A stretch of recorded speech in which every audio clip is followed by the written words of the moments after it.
Euh, Bonjour à tous, bienvenue dans votre épargne mérite toujours plus. Je me présente Nicolas Bazinet, je suis le directeur du développement de ce service épargne. Nous accompagnons les clients sur les stratégies de placement, d'épargne et d'optimisation fiscale. Donc aujourd'hui, nous allons aborder la gestion pilotée et la gestion de chez des NCA. Pour cela, ça me ravit de recevoir. Alors, je le connais plus, parce qu'il nous accompagne tous les mois, Benjamin Leneux, qui est le responsable des partenaires. Bonjour Benjamin. Et Bonjour. aujourd'hui, une fois tous les 3 mois, je suis ravi de recevoir un gérant, mais j'ai pas, excuse-moi, j'ai pas votre nom. C'est David Tissonnier, le responsable de la multigestion chez DNCA. Ah bah super, bonjour David. Bonjour à vous deux alors. Enchanté. Donc, j'aime vous présenter des sociétés de gestion avec une présentation très professionnelle, comme elle est faite aux conseillers en gestion de patrimoine, auxquels nous participons assez régulièrement. Nous sommes au même niveau qu'eux en termes d'explication, enfin, au même niveau que conseillers en gestion de patrimoine. Cela a comme intérêt de comprendre dans quoi vous investissez et de comprendre les différentes catégories d'actifs possibles, typologie de stratégie d'investissement. Euh, Vous insistez, euh, excusez-moi, oui, pour vous insister aussi à aller sur les sites des sociétés de gestion, parce que les sociétés de gestion publient mensuellement des reportings qui sont très intéressants, bien plus intéressants à mon avis que le DIC sur les frais, parce que il y a un petit commentaire du gérant qui vous explique dans quoi ils investissent, et c'est un peu le résumé de ce qu'on va faire aujourd'hui. La gestion pilotée, donc on parle de gestion pilotée parce que dans les contrats Generali Horizon de Bourse Direct, on propose les trois profils prudents, dynamiques et équilibrés de la gestion pilotée des NCA. Et donc, on va vous expliquer aussi pourquoi on peut avoir une contre-performance et la difficulté des marchés financiers depuis 2022-2023, où c'est assez difficile, mais je suis persuadé que ce sera très très bien expliqué. Voilà. Alors, d'un autre point, premièrement, donc toujours Bourse Direct, faire un rappel sur Bourse Direct. Bourse Direct est agréé par la CPR et supervisé par la l'AMF. Bourse Direct est prestataire en service d'investissement, ce qui nous permet de faire de la réception, transmission d'ordre pour nos clients et l'exécution d'ordre pour le compte de tiers. Nous sommes dépositaires, conservateurs et teneurs de compte pour les comptes titres et PEA de nos clients. Bourse Direct est courtier en opérations d'assurance, immatriculé à l'ORIAS, qui nous permet de vous proposer des contrats d'assurance vie et des plans d'épargne retraite, donc comme le contrat d'assurance vie Bourse Direct euh, Horizon qui vient de gagner un prix du meilleur contrat ETF. Nous sommes aussi conseillers en investissement, ce qui nous permet de vous proposer d'autres produits et de vous accompagner dans l'allocation. Et l'allocation, ben, DNCA, ça fait partie de l'allocation, donc on peut être amené à conseiller l'allocation, une allocation en gestion pilotée, une allocation libre ou euh, une allocation en OPCVM directement. Deuxièmement, nous allons aborder des points généraux et chaque investisseur doit tenir compte de sa situation personnelle et ne pas avoir les performances passées comme unique motivation de souscription. Il faut toujours bien comprendre le produit et les webinaires sont là pour ça. Bien entendu, au-delà des définitions avantages et risques que nous avons parlé d'ici, il faut bien comprendre que ce webinaire a un caractère promotionnel pour les produits DNCA en direct et DNCA en gestion pilotée. Euh, voilà, donc il faut se référer au statut, au prospectus et au DIC, mais aussi aux fameux commentaires de gestion de nos gérants pour prendre une décision, avant de prendre une décision finale. Toujours tenir compte que les performances passées ne préjugent en rien des investissements futurs, des performances futures. Et nous allons vous faire une présentation de notre mieux pour vous présenter un contenu clair, exact et non trompeur. Pendant la durée du webinaire, on finit le réglementaire, pendant les durées du webinaire, n'hésitez pas à poser vos questions sur le fond, sur la forme, sur ce que vous voulez. Je ferai un tri dans les questions et j'interromprai en temps réel le gérant des NCA pour voir pour expliquer mieux ou pas. Donc bonjour à vous deux. Je crois que Benjamin, tu veux faire une petite présentation au départ ou accompagner, que tu nous quittes après, et que Exactement. Malheureusement, voilà. aujourd'hui, j'ai un impératif, moi aussi, à 19h30 sur un autre meeting. Et donc, du coup, je vous laisse je laisse la parole à David. Donc aujourd'hui, de toute façon, ce qui est intéressant, hein, c'est de laisser la parole au gérant. Pour ceux qui ne nous connaissent pas encore, DNCA, on est une société qui a été créée en 2000. Donc on est une société de gestion qui gérons aujourd'hui à peu près 30 milliards d'encours sous gestion, ce qui a fait notre réputation depuis maintenant un peu plus de 20 ans. Et quand les investisseurs en fait aujourd'hui nous font confiance, pourquoi? Parce qu'on est une société de gestion à caractère patrimonial. Donc on a toujours cet ADN bon père de famille. Donc bien entendu, le but c'est d'aller chercher à moyen long terme des performances en ligne, hein, de préserver le pouvoir d'achat du client et d'aller chercher même un peu plus. Et ce qu'on veut surtout nous, c'est de franchir ces étapes en fait avec un risque qui est assez soutenu et donc c'est de se dire dans les phases un peu de soubresaut de marché de réussir d'atténuer la volatilité, le risque embarqué des marchés. Une chose importante chez DNCA, c'est que notre maison a évolué avec des stratégies différentes.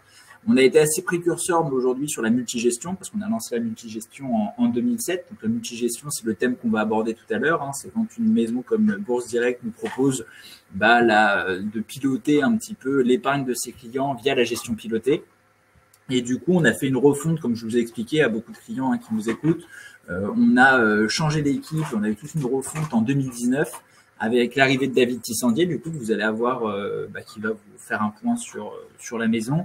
David Tissandier qui nous a rejoint il y a 4 ans maintenant, pardon, c'est 2019, je ne dis pas, qui nous a rejoint en 2019 et qui est un pur allocataire d'actifs, sélectionneur de fonds, qui a une vision internationale des marchés sur toutes les classes d'actifs. C'est une chose qui est importante pour nous. Si aujourd'hui, Bourse Direct confie les clés des investissements de ses clients à DNCA, il faut qu'on puisse investir là où bon nous semble, entre guillemets. Et du coup, cette équipe aujourd'hui, il y a 3 personnes. Donc David Tissandier qui est le gérant leader et on gère à peu près 1,5 milliard. Donc qui font partie, aujourd'hui, on est DNCA sur la multigestion, une des multigestions les plus réputées sur la place parisienne.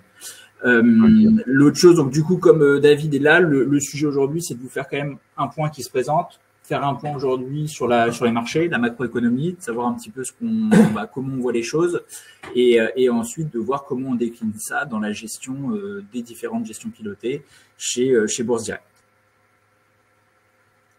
Très bien. Je laisse la main à David. Alors on va évidemment essayer de faire ressortir quelques éléments du contexte économique, et c'est un élément, je crois, qui avait été présenté lors du dernier comité et qui est toujours d'actualité. Et ça résume finalement l'environnement dans lequel on évolue. Quand on essaye d'avoir une vision sur les marchés, bien évidemment que cette vision, elle est indissociable du contexte économique, monétaire, géopolitique. Et clairement, on peut pas dire qu'on évolue aujourd'hui dans un environnement particulièrement lisible, particulièrement serein pour certains éléments. Il y a aussi des choses qui sont un peu nouvelles et on y reviendra. Mais voilà, l'idée c'est vraiment de dire qu'aujourd'hui on est dans un monde en mutation. C'est un monde en mutation d'un point de vue énergétique. On sait qu'on a des changements climatiques et ces changements climatiques induisent évidemment des investissements dans certains secteurs de l'énergie nouvelle. Ça implique aussi des raréfactions ou des frottements dans des secteurs historiques comme le pétrole. Alors évidemment, quand en plus vous avez une guerre en Ukraine qui vient alimenter, quand vous avez un nouveau bloc qui se crée avec les BRICS, une alliance entre la Chine, la Russie, une partie du Moyen-Orient, et bien évidemment ça crée un contexte qui est nouveau. Et tout cela s'inscrit aussi dans une dynamique où les ressources anciennes, on va dire, peuvent être perçues comme en pénurie. Donc ça, évidemment, ça crée des tensions, des pressions, des évolutions nouvelles.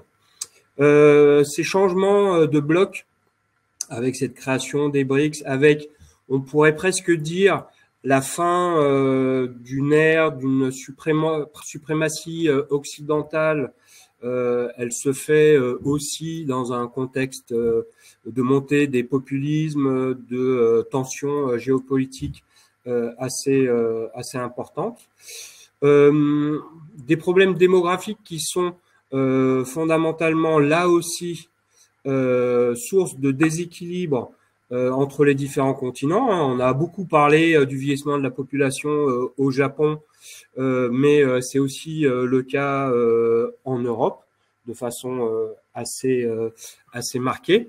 Et donc, sur une économie, on va dire un monde qui vieillit par certains endroits, et bien évidemment, ça crée des besoins et des solutions dans l'économie. C'est ce qu'on appelle souvent la silver economy, ce qui n'est pas du tout la même problématique, évidemment, dans un continent comme l'Afrique, où on a bien évidemment plus une problématique, ou l'Inde, des problématiques d'investissement, d'infrastructure, et donc, clairement, en fonction des zones géographiques, des contextes qui sont assez différents.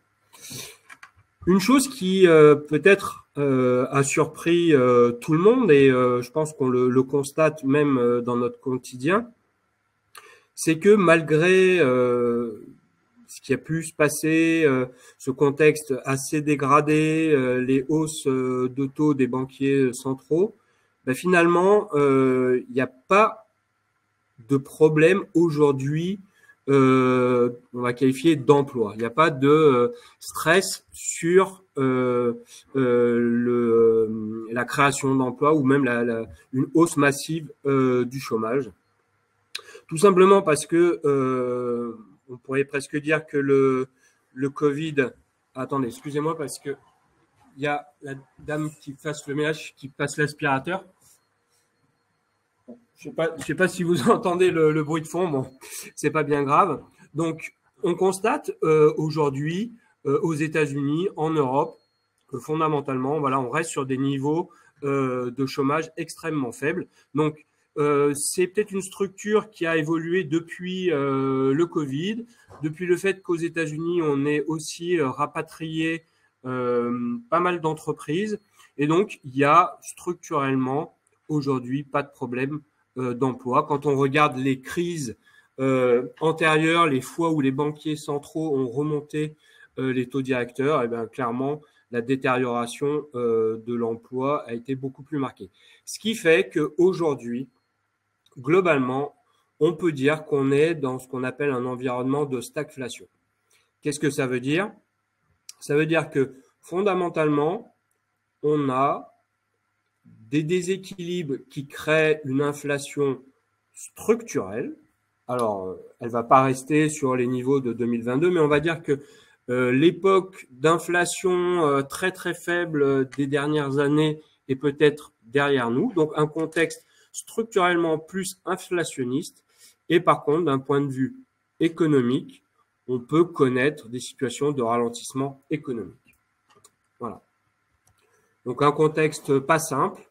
Il faut apprendre à vivre avec, il faut évidemment avoir cette capacité à adapter la gestion dans ce contexte qui finalement, et on pourrait le qualifier de nouveau, ou du moins par certains côtés pourrait remonter à ce qu'on a pu connaître lors de la crise pétrolière des années début 80, où on avait clairement cette espèce de déséquilibre sur les matières premières, avec une inflation qui a été à un moment donné très élevée.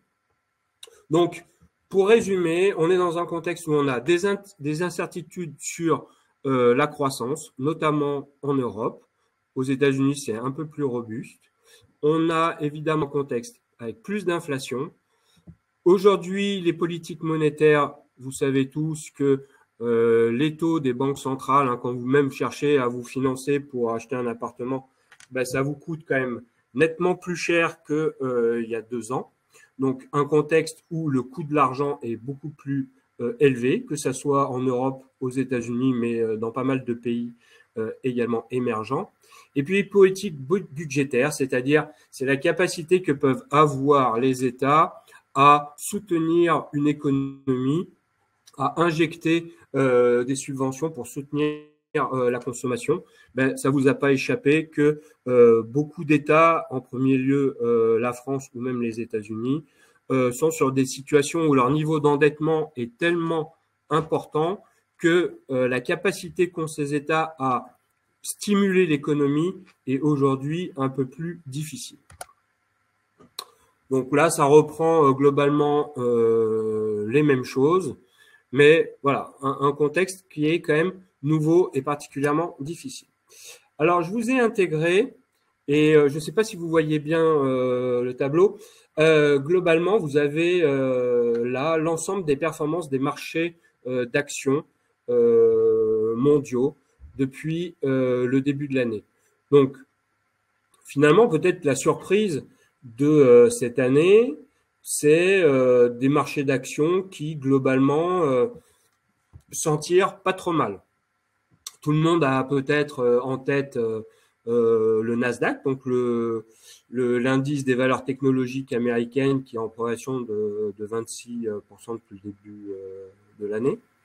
Tout le monde a évidemment en tête le CAC 40 qui progresse de plus de 10%. Mais on a aussi des déceptions comme le marché chinois qui a du mal à redémarrer. On a le marché britannique qui est également à la peine. Mais surtout, ce qui est assez flagrant, c'est que la hausse de ces indices depuis le début de l'année, pour certains, s'est fait avec très peu de valeur.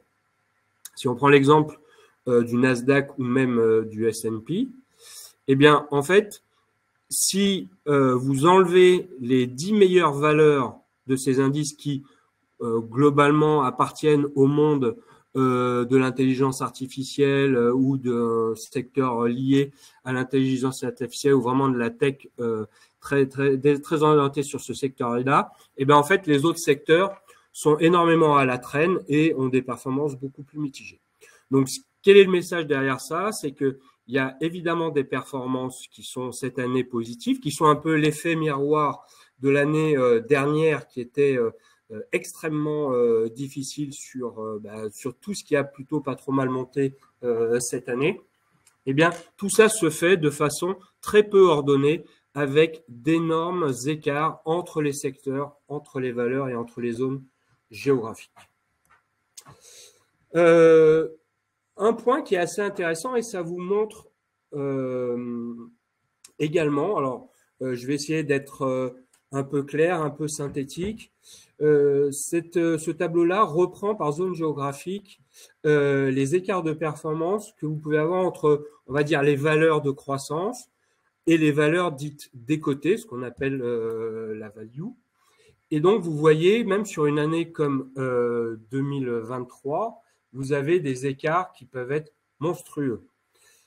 C'était la même chose l'année dernière. Le message derrière ça, c'est que il ne faut pas se cantonner à un niveau d'exposition action dans un portefeuille, mais il faut toujours raisonner dans une logique de couple entre une exposition et ce que vous avez de façon sous-jacente. Si je donne un exemple concret, cette année, il valait mieux avoir 20% de MSCI USA grosse que 90% de MSCI USA value, dans une perception de marché qui a plutôt monté. Donc, toujours raisonner sur cette notion d'association entre une exposition dans un portefeuille et surtout ce que vous pouvez avoir à l'intérieur. D'où aussi l'importance de la diversification. Alors, cette diversification, je dirais, elle est à la fois bénéfique parce que elle est là pour assurer une forme de pérennité sur le long terme entre des styles de gestion, entre des zones géographiques, et elle crée aussi d'une certaine façon une frustration parce que à un moment donné, on se dit oui, mais voilà, moi, ma poche action qui est diversifiée, je fais que 10% alors que le CAC ou le Nasdaq fait 25%. Si on prend l'exemple du Nasdaq, effectivement, cette année, ça fait 25%, mais quand l'année dernière, ça faisait moins 40%, voilà. D'où l'intérêt, en fait, je dirais, d'avoir cette approche diversifiée. Alors, bien évidemment, l'idée, c'est d'essayer de gérer activement les allocations en termes d'exposition, mais aussi en termes de style et de zone géographique. Alors, cette présentation des marchés serait incomplète si on ne parlait pas des performances des marchés obligataires.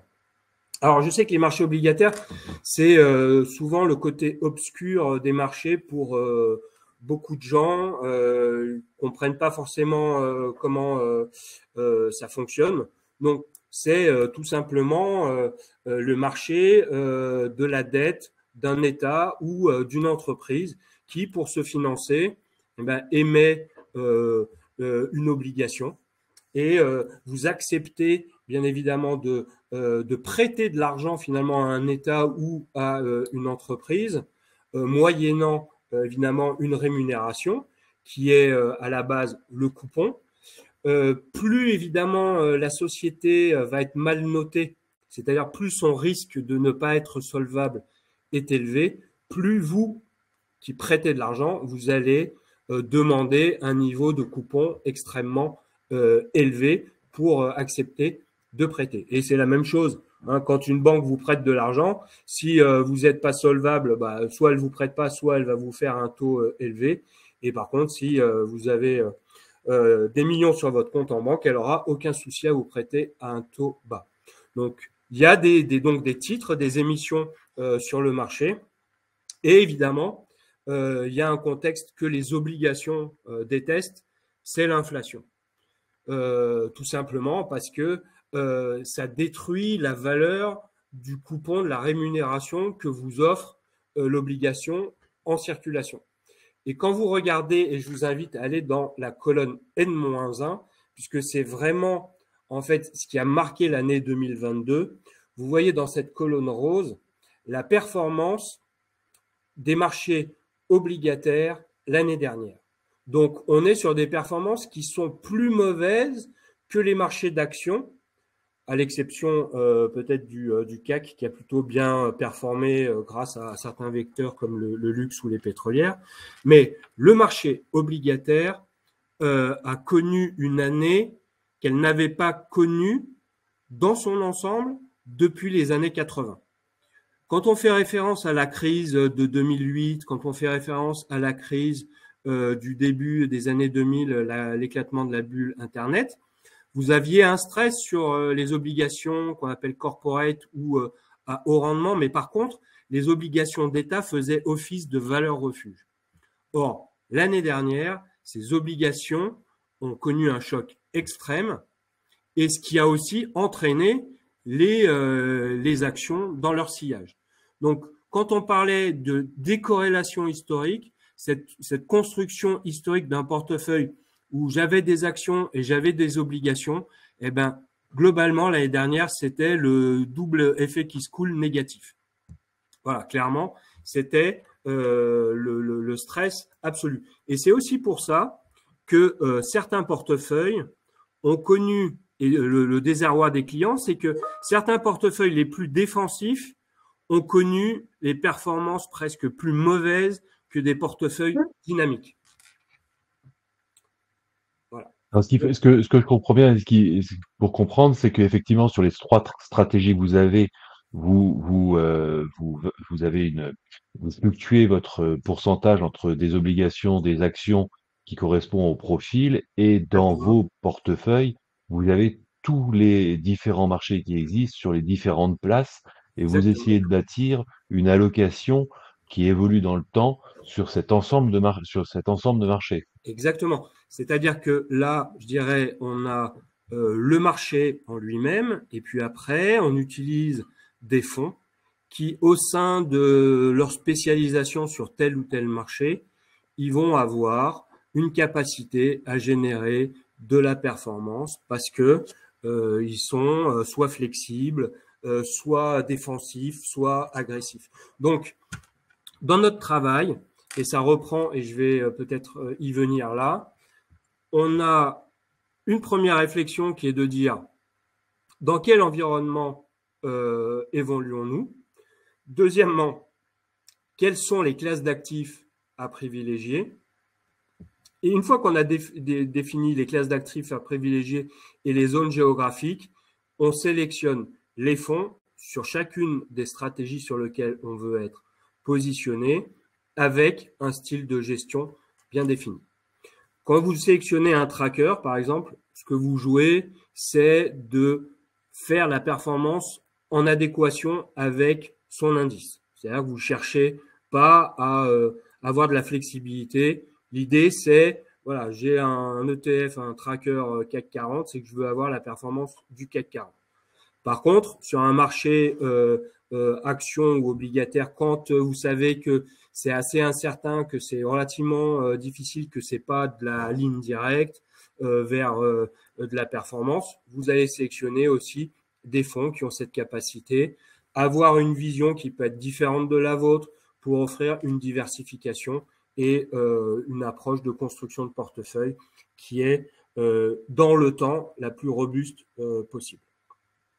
Voilà. Alors, c'est très bien. Alors, donc vous sélectionnez tout ça. Alors, quelles sont vos perspectives maintenant sur la fin 2023 Oui. Alors, clairement, il y a quand même des points pour nous de vigilance pour cette fin d'année. Clairement, bon, les banques centrales ont terminé leur travail, mais le tout est de savoir si, notamment en Europe, le contexte de dégradation économique ne va pas s'amplifier. On a fondamentalement déjà constaté une vraie inflexion dans certains pays comme l'Allemagne. Le pilotage des banques centrales, c'est de réduire l'inflation sans provoquer non plus une récession qui soit catastrophique. Donc c'est un pilotage qui est pas très simple. Et donc la question qui va se poser dans les mois à venir, est-ce que le ralentissement économique ne va pas être plus fort que ce que on peut anticiper.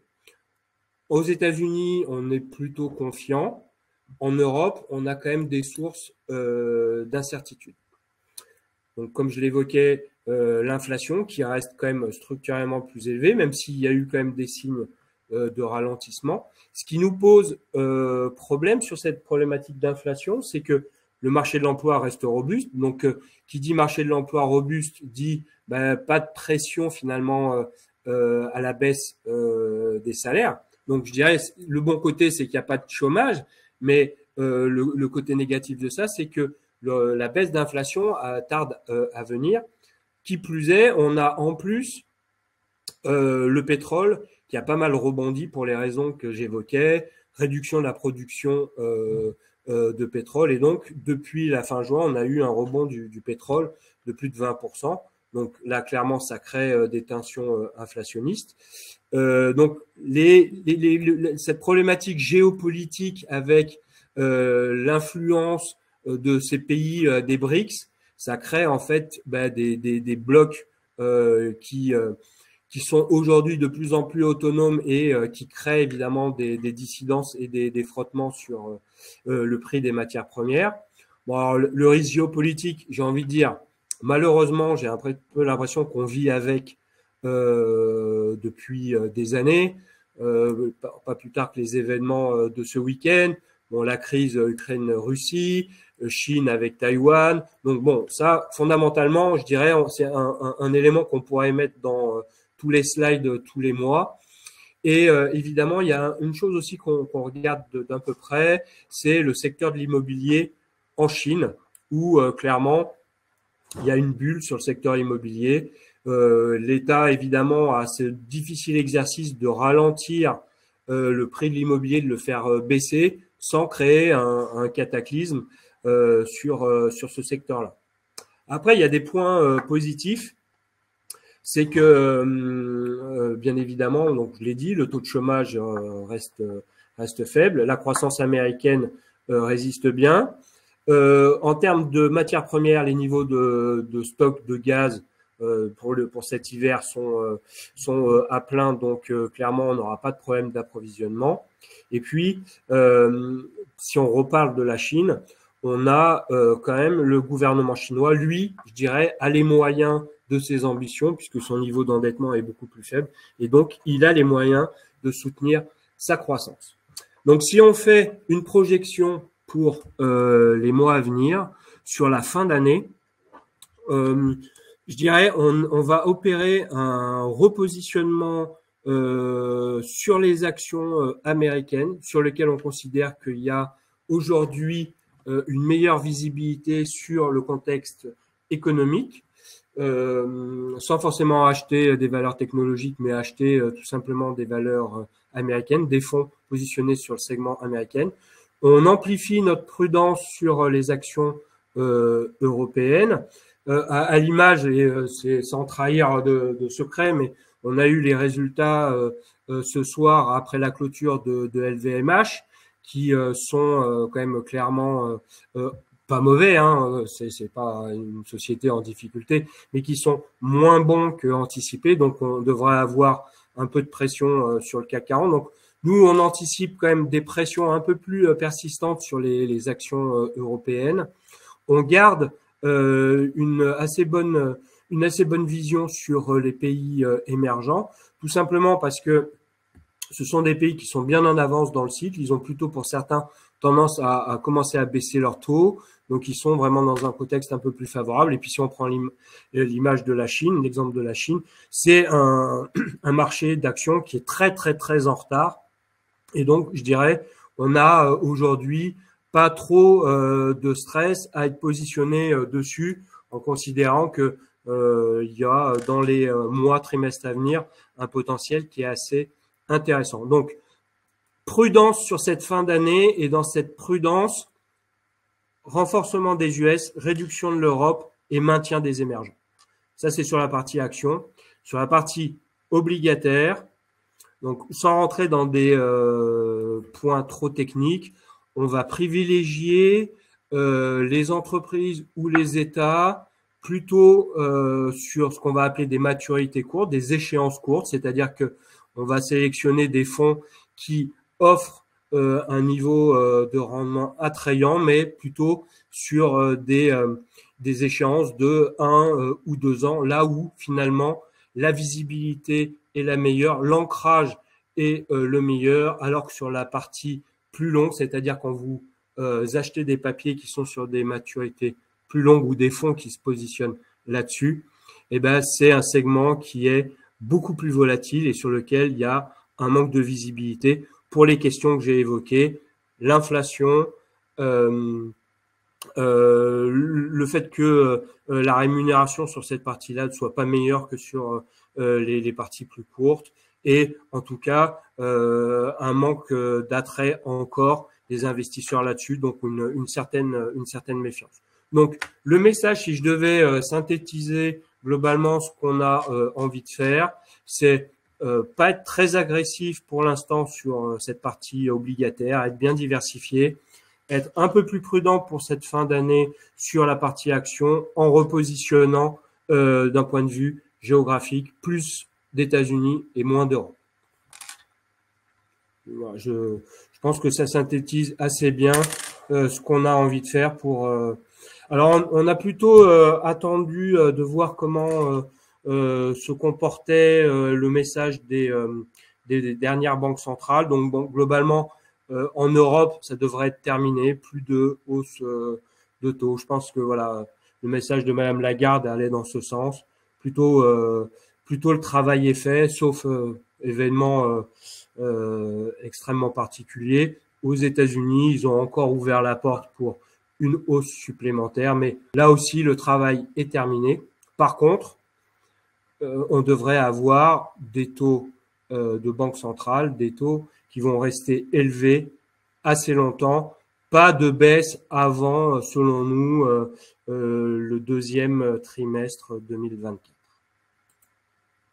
Voilà, je pense que ça synthétise un peu les idées. Donc, la notion de la diversification, il faut faire attention à cette notion de diversification puisque la diversification n'est pas stable. Je vous l'ai montré sur l'année 2022. Action plus taux, c'est pas forcément, ça a bien marché pendant 10 ans, mais 2022 ça n'a pas du tout marché et 2023 ça marche pas particulièrement non plus. Mais essayez de diversifier en termes de zones géographiques et de style de gestion. Voilà. Donc, ça reprend globalement nos orientations pour cette fin d'année. En termes de synthèse, Voilà, c'est clairement comme ça qu'on a envie de se positionner pour la fin d'année. Alors, on peut basculer directement peut-être sur les profils. Peut-être qu'il y a des questions à ce niveau-là sur le contexte économique, les marchés. Alors, peut-être pour répondre sur une logique encore plus court-termiste, bon, vous le savez, le mois d'août et le mois de septembre ont été assez négatifs à la baisse sur les marchés d'actions. Globalement, on a perdu une dizaine de pourcents. Là, on constate depuis 1 ou 2 jours un rebond des marchés d'actions qu'on peut juger un peu violent. Pour nous, c'est uniquement un rebond technique. Ça milite pas, enfin, ça milite quand même pour une prudence, faire attention à ces phases de rebond qui sont assez classiques quand on a eu une correction de 11-12% comme on l'a connu. Voilà, la logique fondamentale, elle est quand même un peu anxiogène. Et puis surtout, on arrive dans la période de résultats des entreprises. Et là-dessus, on a quand même certaines inquiétudes. Donc voilà, message quand même un peu de prudence sur cette fin d'année. Voilà, globalement, j'espère que ça synthétise un peu la vue, Nicolas, qu'on peut donner sur les marchés et sur le contexte économique. Oui, je suis complètement d'accord et ça se voit bien. Il y a de la volatilité qui revient. Ça va être un petit peu chaud avec les résultats d'entreprise. L'immobilier en France aussi, c'est un peu chaud aussi. Et votre approche très prudente sur les fonds et les allocations, c'est très bien et que les clients comprennent bien les différents profils aussi. Là, ce qu'on voit, le côté prudent, où vous avez entre 0 et 30% d'actions, équilibré, où vous vous permettez entre une variation de 40 à 60 et le côté dynamique où vous pouvez aller jusqu'à 100%. Et encore une fois, même dans notre exposition, encore une fois, il faut toujours un peu se méfier de niveau de l'exposition. Voilà, c'est-à-dire qu'à l'intérieur de ces expositions, on a choisi aussi des profils qui peuvent être un peu plus prudents. Voilà, 77% d'actions sur un profil dynamique. On peut lui donner un caractère vraiment plus ou moins agressif. Et donc, voilà, s'il y a un message qu'il faut retenir, c'est que il y a le niveau d'exposition et puis il y a aussi ce qu'il y a à l'intérieur. Ne jamais dissocier action plus la diversification en termes de style. Et bien comprendre aussi qu'on a eu une année 2022 très difficile avec les taux et les actions qui ont baissé. Donc c'est aussi un petit peu difficile pour un gérant de faire de la surperformance dans ces milieux-là. Et 2023 qui a été une année aussi un peu compliquée aussi. Mais éprouvante parce qu'il y a en fait le rebond de début d'année était pas simple et il s'est fait sur quand même principalement les valeurs de la tech. La rotation. T'investis à 100% dedans. Vous pouvez pas, c'est une mauvaise décision stratégique de ne prendre que les valeurs de la tech parce que ça pourrait aussi bien partir dans le mauvais sens. Et là, vous seriez critiqué fortement. Ouais, exactement. L'idée encore, mais il y a un exemple qui est assez frappant et qui va parler aux gens par rapport à ce que j'évoquais sur la correction des obligations d'État. Si vous prenez un portefeuille diversifié classique, hein, actions internationales et un indice obligataire, sur l'année 2022, vous n'avez pas connu une corrélation, enfin une baisse de l'ensemble des marchés, actions plus tôt, toutes classes d'actifs confondues, depuis 1983. C'est ce que je disais. C'est-à-dire que en 2001, en 2007-2008, la crise, les obligations d'État ont fait office de valeur refuge. L'année dernière, tout est parti à la cave. Voilà. Alors, j'ai un client une personne qui nous pose la question, le moyen de se prémunir sur la variation de change euro-dollar, parce qu'on voit bien que vous êtes sur les États-Unis par rapport à l'Europe, on voit bien que le dollar était à 1,05 versus les indices il y a quelques mois de ça. Alors, nous, ce qu'on peut faire par rapport à ça, alors déjà, effectivement, on a eu un mouvement extrêmement violent de réappréciation du dollar contre euro en l'espace de quasiment 2 mois, hein, on va dire. On est passé de 1,12 à la zone 1,06. Donc, nous, on a toujours un biais plutôt favorable au dollar sans qu'on soit sur un retour sur les niveaux de 2022. Mais en tout cas, on a moins de stress à être sur des positions en dollars. Par contre, dans les fonds qu'on va sélectionner, et ça fait partie aussi de l'univers des UC qui sont offertes par évidemment l'assureur, on a la possibilité d'avoir recours soit à une part qui est en dollars ou en euros hedgés. C'est-à-dire que on a cette possibilité, pas dans tous les cas, pas sur tous les fonds, mais en tout cas de choisir, quand on a des actions internationales, d'avoir recours à des parts, soit en prenant le risque de change, soit sans prendre le risque de change. Par contre, ce qu'il faut avoir en tête, c'est que compte tenu de la différence de taux court entre la Banque centrale américaine et la Banque centrale européenne, si rien ne bouge, le coût de la couverture euro-dollar, ça vous coûte 1,5% par an. C'est la différence qu'il y a entre les taux courts européens et américains. Voilà. Donc, si rien ne bouge, c'est le coût de cette couverture, c'est 1,5%. Après, évidemment, et sachant qu'en règle générale, je vais employer une logique un peu de norme de place, mais sur les actions internationales, en règle générale, on raisonne risque de change inclus. Voilà, c'est-à-dire que souvent, on prend des paris qui incluent le risque de change. Voilà. Mais on a cette possibilité-là quand on n'a pas envie, pour répondre à cette personne, que sur les fonds qu'on peut sélectionner, il y a une possibilité de couvrir le risque de change. Voilà. Donc, vous le voyez sur le profil prudent. Donc, on peut prendre ce fonds-là comme exemple. Hein. Une année 2023 qui est correcte pour un portefeuille de gestion pilotée. On a une performance de 2%. Ce qui est assez intéressant, c'est de voir finalement sur un an, on a une performance qui est proche des 5%.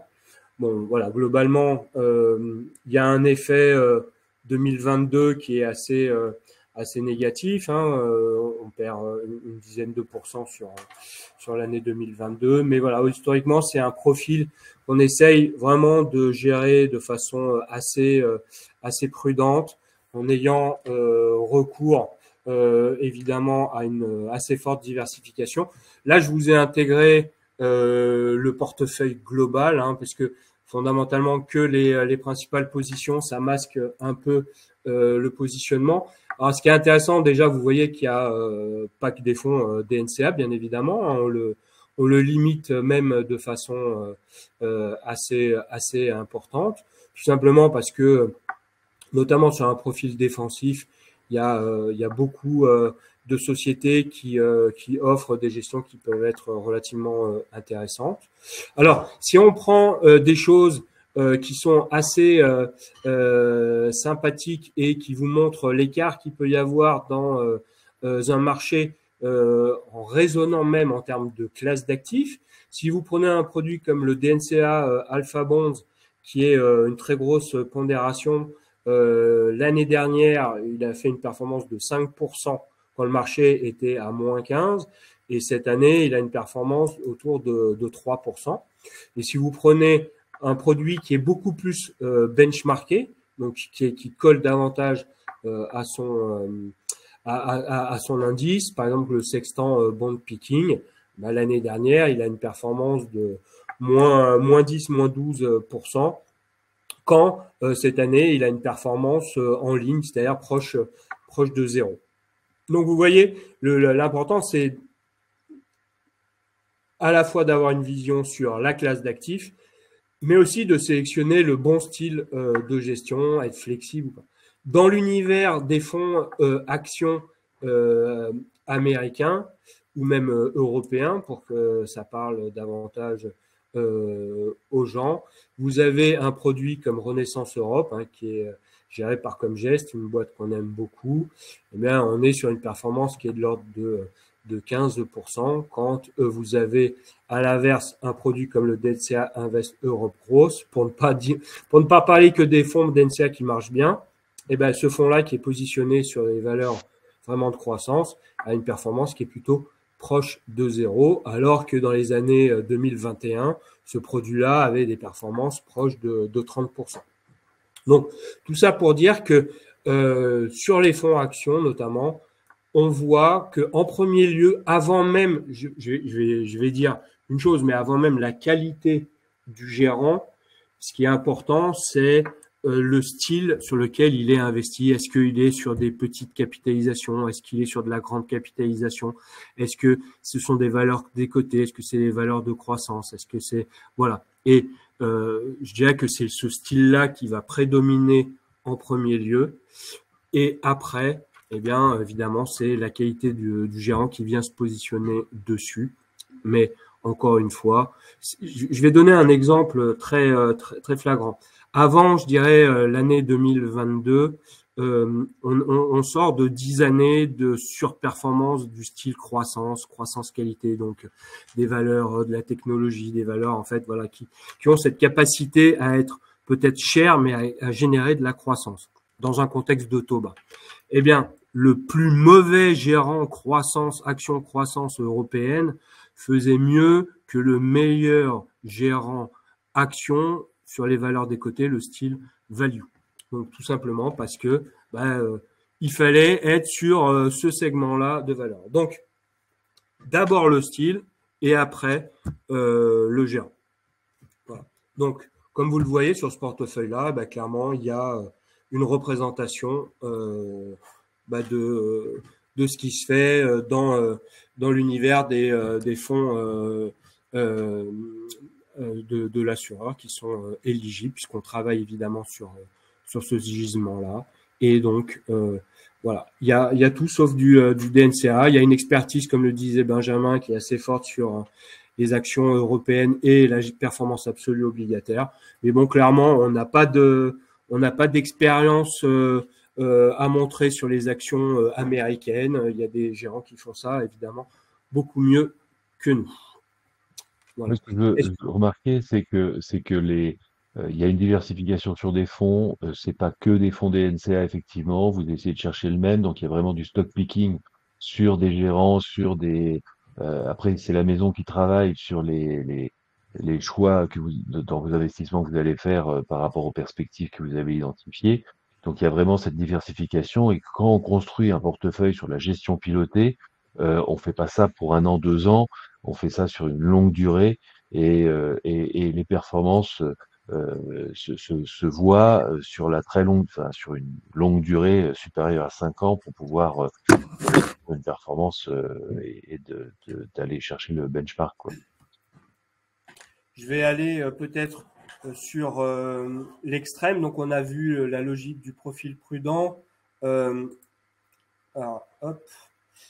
Donc là, voilà, vous avez une idée des performances. Donc, vous voyez, bon, voilà, fondamentalement, on essaye de faire mieux que cet indice de référence avec une volatilité qui est maîtrisée. Donc, c'est vraiment, je dirais, le profil sur lequel on essaye d'être le plus prudent. Je vais aller, vous avez de toute façon dans la présentation le profil pour aller un peu à l'extrême, qui est le profil dynamique. Donc là, aujourd'hui, on est sur un niveau d'exposition qui est de l'ordre de 77%. Vous voyez la diversification géographique. Donc, dans les jours à venir, on va réduire ce socle d'actions européennes pour renforcer les actions américaines qui sont de 16% et qu'on va passer sur un niveau de 22% à peu près. Voilà, là vous avez une distinction entre actions Europe et actions euro. Donc ça fait un socle d'une trentaine de pourcents qu'on va réduire. De la même façon, là on retrouve un petit peu plus de fonds DNCA puisqu'on est quand même une maison actions à l'origine. Vous voyez des performances qui peuvent être extrêmement différentes sur les sous-jacents. La première position, qui est le Franklin US Opportunities, donc ça c'est de la croissance américaine, mais pas que de la grande capitalisation, il y a aussi de la petite capitalisation. Ben, la performance depuis le début de l'année, c'est de l'ordre de 26%. Et ce qui est assez intéressant, donc c'est la première position. Et pour être transparent, la deuxième position qui est Global Leader, qui est un fonds article 9, c'est-à-dire qui répond à des problématiques environnementales très pures, donc qui est exposé à des secteurs d'entreprises qui ont un impact sur l'environnement qui est extrêmement limité. Ben, la performance de ce portefeuille-là, elle est de 0 depuis le début de l'année.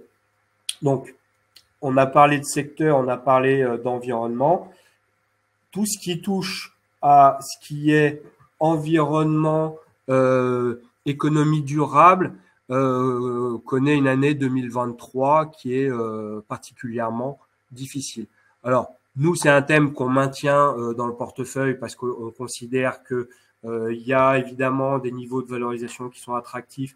C'est des secteurs de demain, mais en tout cas, les investisseurs s'en sont désintéressés sur l'année 2023. Et donc, on a clairement, indépendamment même de la qualité de DNCA, sélectionner des valeurs, c'est des secteurs qui n'ont pas été investis cette année. Et vous avez là aussi sur des stratégies qu'on essaye d'incorporer, comme le Venasco, qui est une stratégie un peu flexible, qui a une performance de l'ordre de 10% depuis le début de l'année. Également, un point qu'on peut souligner en termes de perspective, ça fait 2 ans, voire même 2 ans et demi, que les petites et les moyennes capitalisations sont vraiment à la traîne. Donc on peut parler d'une forme de capitulation. C'est pour 2024 pour nous un vivier de performance extrêmement intéressant. Historiquement, quand vous sélectionnez un fonds action européenne, qu'il y avait une capacité à générer de la performance de ce fonds-là, eh bien, souvent cette performance-là, elle venait de l'investissement, cette diversification par rapport aux indices sur les petites et moyennes capitalisations. Tout simplement parce que elles sont moins suivies par les analystes, c'est des valeurs souvent de croissance, il y a pas mal de choses à faire. Et donc, dans le contexte où les taux ont fortement monté, ben, globalement, les investisseurs sont restés à l'écart, que ce soit en Europe ou aux États-Unis. Clairement, il y a un écart de performance sur 2-3 ans qui est de l'ordre de quasiment 40% entre, on va dire, un indice type CAC 40 et un indice qui serait spécialisé sur les petites et moyennes capitalisations. Donc là, clairement, ça peut être un des moteurs de performance en 2024 à partir du moment où on aura cette visibilité des banques centrales sur le sentiment que la baisse des taux commencera à frémir. Et là, il y a clairement un potentiel qui peut être assez intéressant. Donc, on n'est pas très exposé dans le portefeuille cette année. On pourrait l'être de façon un peu plus importante sur l'année prochaine. Voilà. Après, bon, il y a sur le thème des actions émergentes, ben, clairement, c'est un peu de déception en relatif. Hein. Alors, il y a des produits qui marchent plutôt pas trop mal, hein, comme Carmignac émergent. GM Equity, c'est un peu plus à la traîne. Ça dépend en fait des gestions avec ceux qui ont eu plus ou moins de Chine. Globalement, encore une fois, il fallait rester à l'écart de la Chine. Mais encore une fois, si on a des mesures de relance qui peuvent être assez importantes, à l'image de ce qui s'est passé en janvier et février, où le marché chinois a rebondi de 10% en 3 semaines, avant de rebaisser. Eh bien, il y a du potentiel.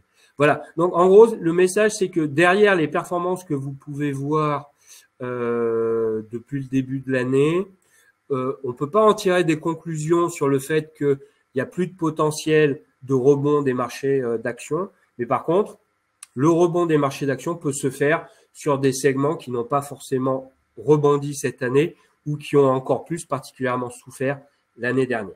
Voilà. Donc, au même titre que ce que je disais sur les valeurs du marché américain, si vous enlevez les 10 valeurs qui ont des performances stratosphériques depuis le début de l'année, le reste du Nasdaq, le reste du S&P, c'est des performances autour de 2-3% quand vous excluez en plus les secteurs qui ont baissé.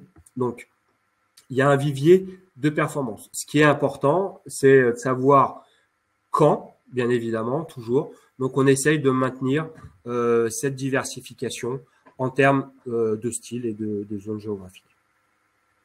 Voilà. Très bien, bah super, je vous remercie beaucoup, David. J'espère que j'ai pas été trop bavard.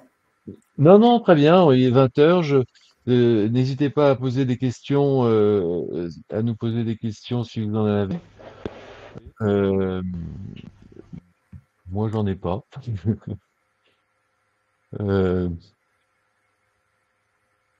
Est-ce que vous avez des questions à nous poser? Est-ce que vous avez apprécié les réponses, la présentation?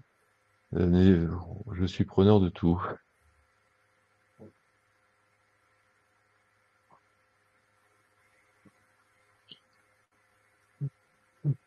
Et les petits pouces arrivent, c'est super, c'est gentil. Merci beaucoup. Bon, voilà, j'ai essayé de vous donner un peu notre sentiment, hein. Bien évidemment, on est dans cette difficulté, c'est d'être dans un environnement sur lequel c'est difficile de se rattacher un peu au passé. Quand on regarde les marchés, on essaye de recalquer le contexte du moment en disant, ben voilà, en telle année, il s'est passé à peu près la même chose. Aujourd'hui, on est quand même à l'aube de changements structurels importants, à la fois sur les marchés en termes de secteur, de nouvelles choses, hein, l'intelligence artificielle, on en parle beaucoup, le géopolitique, l'emploi, la sortie de Covid, la création de nouveaux blocs. Donc, ce sont des enjeux majeurs sur lesquels, pour être honnête, hein, on avance aussi en marchant, hein, et on essaye de percevoir des choses. Mais voilà, la lecture n'est pas simple. Mais c'est pas parce que la lecture n'est pas simple qu'il n'y a pas de potentiel sur les marchés. Mais par contre, c'est vrai que voilà, on est dans une ère nouvelle. Non, mais c'est aussi sympathique de voir que derrière les gestions pilotées, il y a des hommes qui suivent et qui essayent de faire de leur mieux en travaillant journalièrement dessus. Et ça, c'est hyper important. Et j'aime ces rendez-vous avec les gérants de DNCA qu'on met en place tous les 3 mois et tous les mois avec DNCA, c'est hyper important pour vous. J'avais une question, donc j'ai des bons commentaires et une petite question sur le prix de la gestion pilotée. Effectivement, vous avez un surcoût sur la gestion pilotée qui est de 0,20, de 0,20% en plus des frais de gestion. Vous avez les frais de gestion qui sont de 0,65 sur le contrat bourse directe Horizon avec Generali. Et vous avez donc 0,20 de surcoût pour cette gestion-là. Donc, ça fait des frais de gestion de 0,85. Si vous comparez à des compagnies d'assurance qui existent chez vos banquiers préférés, ils sont à 1% sans gestion pilotée et avec des produits de chez eux. Donc, je vous laisse choisir. Vous avez un très très bon produit avec le contrat d'assurance vie Generali. David, je vous souhaite une très bonne soirée, un bon dîner. Eh ben, une excellente soirée à tout le monde et puis une bonne fin d'année voilà, dans ce contexte pas simple, mais où il y a des opportunités aussi à saisir. Voilà, il faut arriver à garder un peu effectivement ce sang-froid et voilà, c'est là où il y Il aura faut, aussi des opportunités. il faut bien déterminer, sur le sang-froid, il faut bien déterminer quel est votre profil, quel est votre objectif, la durée d'investissement, de mettre un Oui, objectif d'investissement dessus et d'avoir le sang-froid, pas regarder. Si vous placez de l'argent sur 8 ans, vous regardez limite pas pendant 8 ans, vous allez être surpris du résultat à la fin. Et si vous regardez, souvent on fait des bêtises. Voilà, c'est un petit conseil comme ça en passant. Je vous souhaite à tous très bonne une bonne... soirée à tous. Merci, au revoir. Au revoir.